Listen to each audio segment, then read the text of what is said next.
thank you again for coming here. My name is Landry Koeser. I'm an assistant professor here at the University of Florida. And Shawn, we know that Shawn Landry is a professor at the University of South Florida in Tampa. And it's part of a working group that, along with Rob Northrop and Mike Landry and things, where we've kind of worked together on a range of urban forestry issues in the state and in the Tampa Bay area in general. And then also you saw yesterday Seth Beckman and Brian King. They are partners on the project we're going to be talking about today. I just thought it's good. We've been doing so much.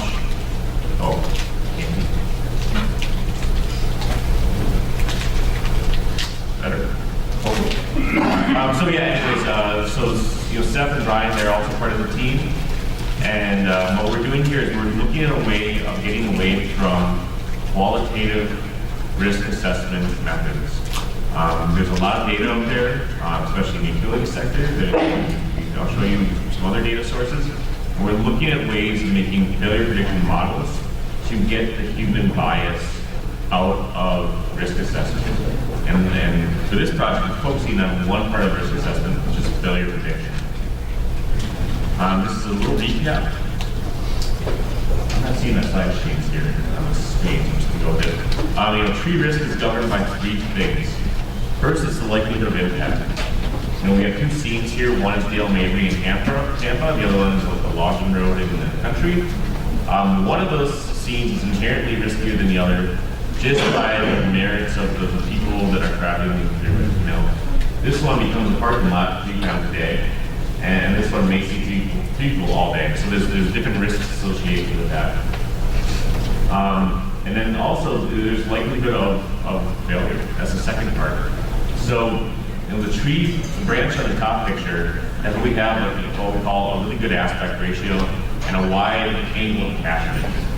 This stem is small in comparison to the parent stem, and it's a nice wide attachment. This is, as Ed Gilman and others have shown, Jake and others, this is a really good attachment for our trees, much better than these coppices that have been let go to grow and to flourish. These trees, when they get pollarded back with this, they lose their whole fruit factory and they just kind of like put a bunch of growth and they don't care about structure when it's all about getting photosynthetic area back up. And then these things, which happen when we top trees, can cause problems in the future.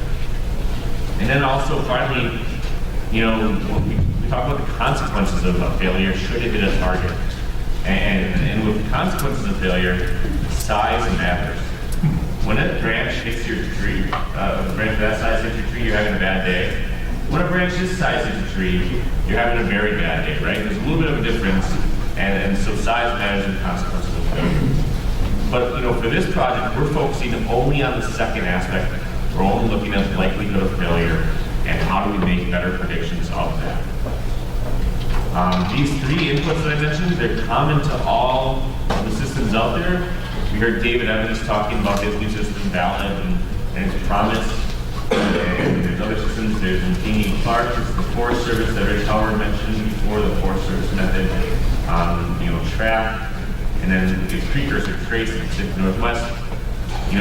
They all look at these inputs in their own way. They have all their own rankings, and our project will work with all of those to help that one input, the one challenge, the one where Andy has his wizard hat on, and the assessing likelihood of failure, potential for a tree to fall down. And they all have these systems. They're great, and some of them are very complex. And you hear like charismatic folks, trainers tell you about their strengths of their systems, but they all have the same weaknesses. They're all prone. They all are prone to human bias, and we don't know if they're all right. We need actual data to see if we're going in the right direction. This image right here is a sensitivity analysis. When you're looking at your system, you have three inputs. How sensitive is that system to change and bias? If your system relies 90% on an input that is just a bold guess on your part, or there's art to it behind it, not data, how robust is that system? And that's what we need to look at. And as some of my research is looking at the variance, the variability in the assessments and the personal biases that we see. And then there's the difference between being repeatable. We want our results to be repeatable. The worst scenario, case scenario that we see all the time is when you have two opposing arborists in court arguing over what happened to a tree. You know, we have the hindsight aspect that makes it easier for the one side than the other. But you know, when you have people with opposing views and they have the same credentials and training, that poses a problem for our industry. We need to get it right. But we want to be on the bullseye, right? When you have variability, there are some people that are going to be right and there's going to be some people that are wrong. If we're overly precise and it's a false sense of precision, we can have everyone wrong, you know? And that's a worst scenario. So we need data to show where we are in the market. This is a study that I did with Tom Smiley. I'll show you some more slides about this later. But what we had about 300 arborists look at 3 trees each. And we looked at all the variability in their assessments. And I wanted to see, you know, what were the stumbling blocks? And for this part right here, this is a very simple model.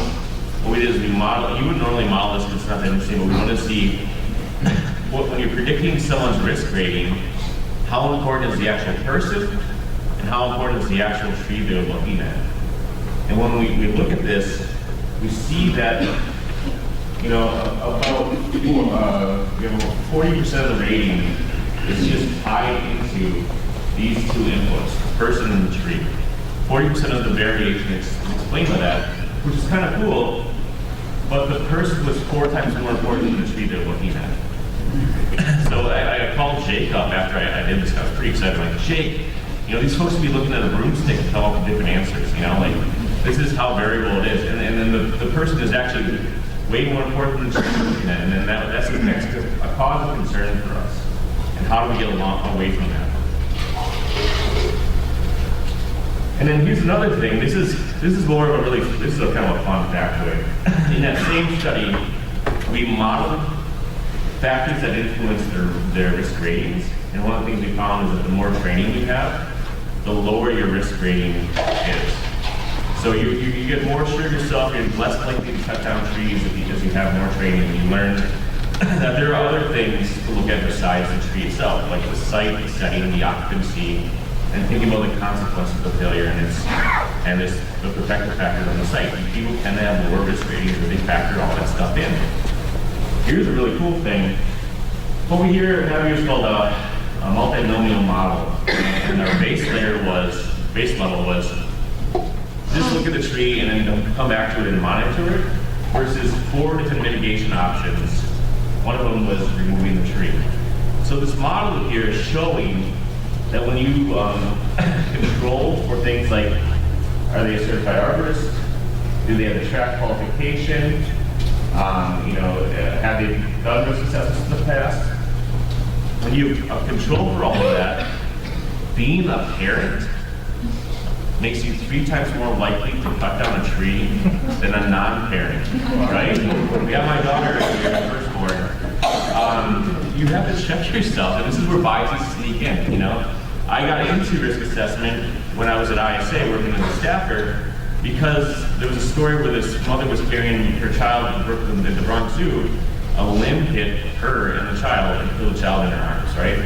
And as a parent, the same age as that kid, that's where I got into risk assessment and started worrying about it. But these things are rare for a reason. And human deaths in the United States you're many times more likely to die from car accidents than a tree. So we need to check our fear and our biases in our risk assessments. And one way to do it is to have data behind it. Here's another example. This is my neighbor's house.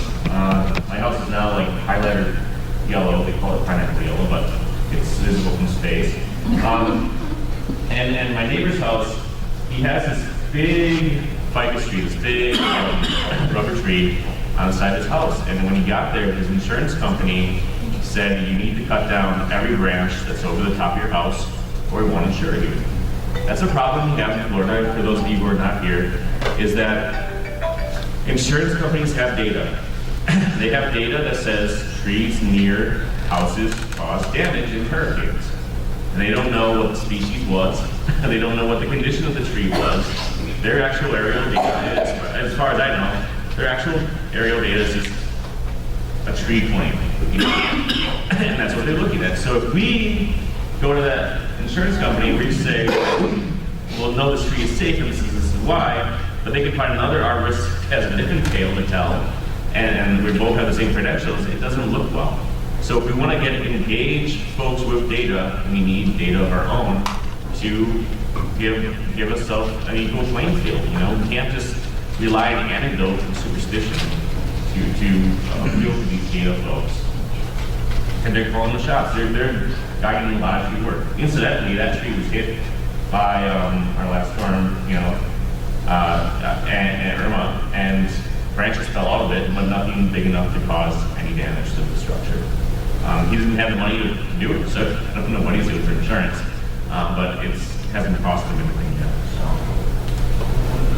yet. So here's the project.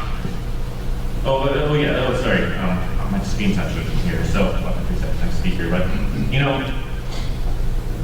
one of the things that is probably the hardest part of risk assessment is the actual assessment of likelihood of failure. And as I mentioned before, Ellison wrote that accuracy of assessing the probability of tree or branch fail is highly dependent on the skill and experience of the assessor. And I think that there's some truth to that. What we're trying to do is find a way past that. And not only is this like highly dependent on the assessor, this is very important in risk assessments. This is a study I did with Ryan, my students here, and Rob Norfolk, you'll see next time. We had different scenarios, and we varied the things in the scene, like how close the target was to the tree, what type of target was it? Was it a person, a structure, or a car? The species, a live oak or a laurel oak, one being extremely tough, the other one's like a very weak wooded tree with low compartmentalization rates. We varied defect severity, tree size, and then we did even income level for neighborhoods. And this is a thing called contract analysis where you can look at the different things that people are seeing in the scene. You give them random scenes over and over again. We did like 30 iterations of this. And we looked at their ratings and we could predict what was driving their gut level assessments of risk given this. And it was essentially 55% to 50% was the tree itself. So not only is it variable, there's something that requires our wizard hats, it's also really important in our assessments of risk. Even if we say we're looking at occupancy and we say we're looking at consequences of failure, deep down in our hearts, this is where we're thinking. We've had 10 to 20 years of this, and a few changes in BMPs is not getting us to really embrace the change.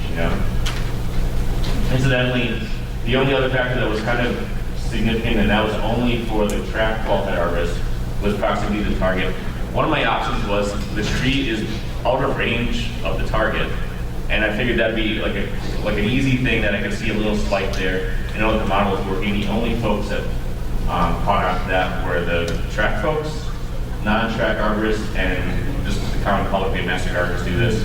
Did not pick up that at all. So here's the project. This is we got this from NUCFAC. It's a Forest Service funded project, and what we're trying to do here is grab data from wherever we can get it, and that's how I met Scott and Eric, and create models that will help you model the risk that your trees pose with regard to likelihood of failure.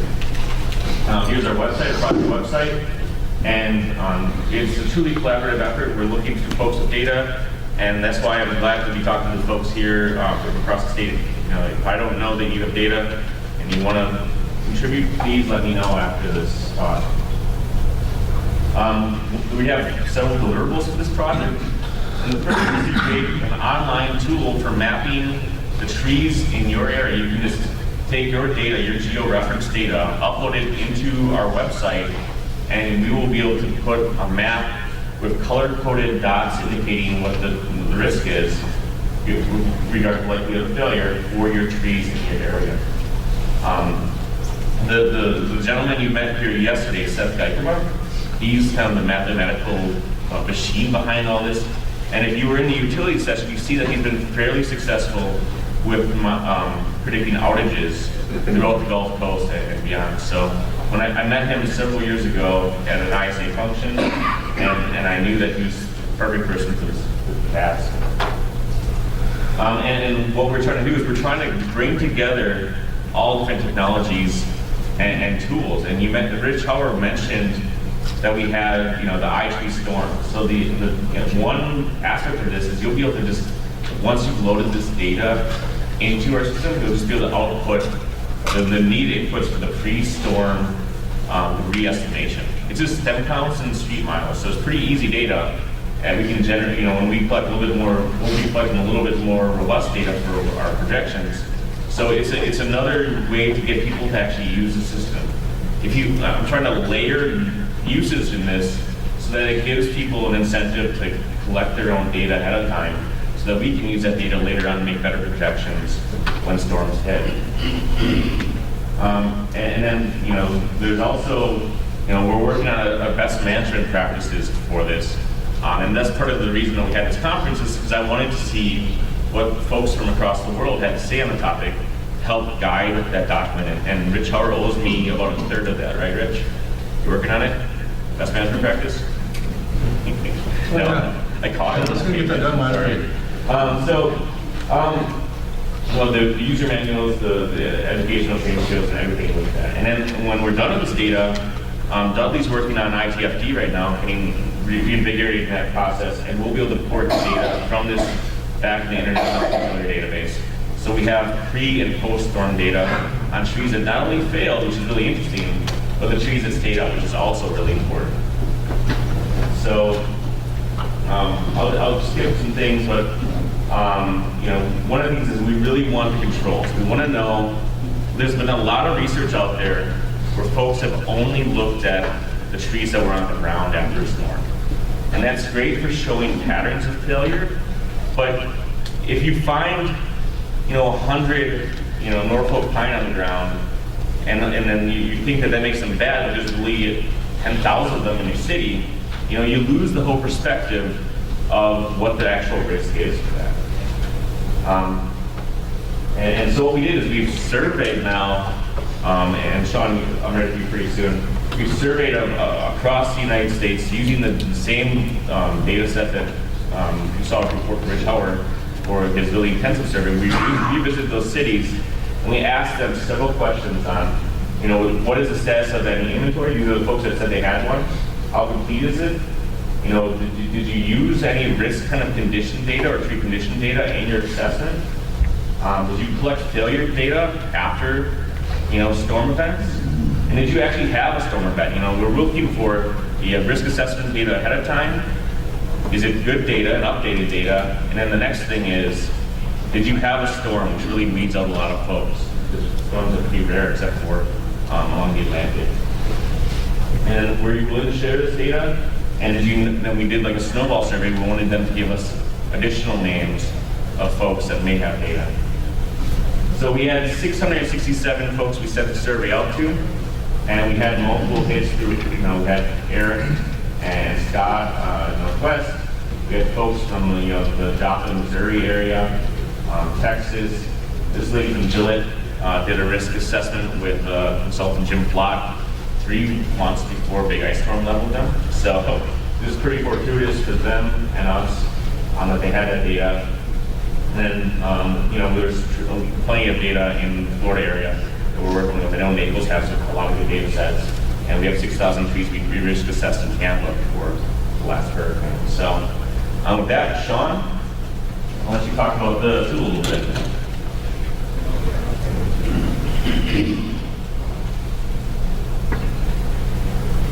Great. So this is a diagram we created for the proposal, and one of the diagrams you create based on an IT narrative reviews the proposal. So I'm just going to kind of give you the picture of what we're trying to accomplish here. Really, the engine of this whole thing is all about crunching the data we get, from people like Scott and Eric and Eugene and others throughout the country. We can use to develop the models of tree failure. So think, all of this data about the trees that really failed or really didn't fail, and all the data that contribute to that. So we can develop some models that can be used to predict the failure. Then what we can do is allow you to upload your data to the system and get a kind of prediction of the failure of your trees. That's the kind of general idea here.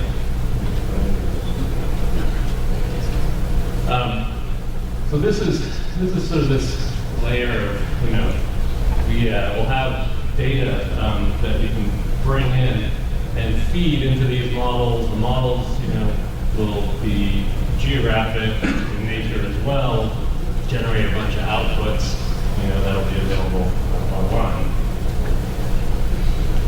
So all of this is just an idea right now. It's all kind of, we're working on it, and so just keep that in mind. And part of this is sort of, we're deliberately sort of integrating some of this into OpenTreeMap. The idea being, in OpenTreeMap, it's a fairly easy to pick up kind of system. You can think about your own tree inventory system. There's others out there. But in this case, it's just the idea is that we want to integrate it in a way that allows you can modify OpenTreeMap to collect the attributes that we find to be important in tree failure prediction. And you can collect those attributes on those trees, and then we can feed from OpenTreeMap. If you have sort of your qualified user, you can link over to the treefailure.org website and be able to send your data there and be able to get your tree failure predictions. So we modify OpenTreeMap, the cloud-based version of it, in a way that allows anyone to kind of adjust their OpenTreeMap to do this. There's security set up. There's, you can choose who has access in OpenTreeMap and who's able to kind of collect the data, who's able to see the data. You can imagine some of it's sensitive. You don't necessarily want to share it with everybody. And so those kinds of things you can do. You can do this outside of OpenTreeMap as well. So for non-OpenTreeMap users, you can imagine you have your own system, an inventory system. We figure out through the model development which attributes are the important ones to utilize in modeling tree failure. You add those attributes, or maybe you're already collecting them about the trees in your system, and then you can just output all of the data, and then upload it to the website. So upload it to treefailure.org. And then behind the scenes, your data goes up into the website, and we have the models that can run behind the scenes and be able to generate those tree failure predictions. And so it's just a basic system to do that. And then, of course, all of it is generating the outputs that could be will be maps. Andrew mentioned showing which trees are likely to fail, reports, other tables. All of this is a work in progress. But you can imagine that it's all designed to make the models, the powerful models that are being developed, readily available to people to use. So they'll be out there, and hopefully over time, these models will be improved as we get more data. And we're hopeful it'll be a successful project. So I just wanted to give you a sense of just a picture of entirely non-tree related, but analogous kind of system that I have a shop of IT nerds.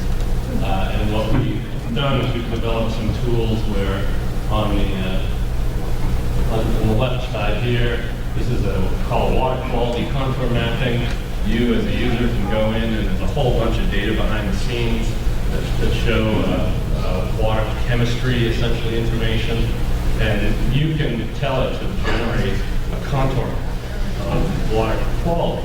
And this is a fairly sophisticated GIS kind of technique, GIS mapping analysis technique. But the website allows you to do it without knowing a darn thing about GIS analysis. So that's kind of the idea of what we're trying to do here. expose the power of these models and the outputs that can be generated without forcing you to be sort of an expert in modeling.